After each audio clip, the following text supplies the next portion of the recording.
Hello বন্ধুরা, আজকে আমি বানিয়েছি আলু, বেগুন, পুঁইশাক আর পাতাকপি দিয়ে একটা সুন্দর সবজি।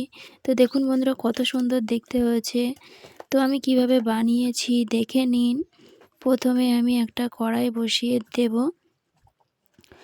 কড়াইটা গরম হয়ে গেলে তেল দিয়ে দেব। তেলটা গরম হয়ে গেলে আমি দিয়ে দেব তেজপাতা আর পাঁচফোড়ন। দিয়ে ভালোভাবে নাড়িয়ে নেব। তারপর আদা আর জিরে বাটাটা দিয়ে দেব। দেওয়ার পর একটু জল দিয়ে দেব যাতে মশলাটা পুড়ে না যায়। এবার আমি দিয়ে দেব একটু হলুদ গুঁড়ো। হলুদ গুঁড়োটা দেওয়ার পর মশলাটা ভালোভাবে কষিয়ে নেব। তারপর বেগুন আর আলুগুলোকে দিয়ে দেব। বেগুন আর আলুগুলোকে দিয়ে ভালোভাবে কষিয়ে নেব। কষানোর সময় আমি একটু লবণ দিয়ে দেব। তারপর কষানো হয়ে গেলে দিয়ে দেব আমি পুঁইশাক। পুঁইশাকটা দেওয়ার পর কষিয়ে নিয়ে তারপর দিয়ে দেব আমি লঙ্কা গুঁড়ো।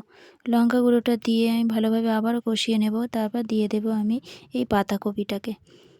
দিয়ে ভালোভাবে কষিয়ে নেব। তারপর কয়েকটা কাঁচা লঙ্কা দিয়ে দেব। দিয়ে আবারও ভালোভাবে কষিয়ে নেব। কষানো হয়ে গেলে পরিমাণ অনুযায়ী জল দিয়ে দেব। জলটা দেওয়ার পর আমি ঢেকে দেব। দিয়ে লো ফ্লেমে আমি পাতাকপিটাকে হতে দেব। তারপর ঢাকনাটা খুলে দেখব আলুটা গলেছে কি না।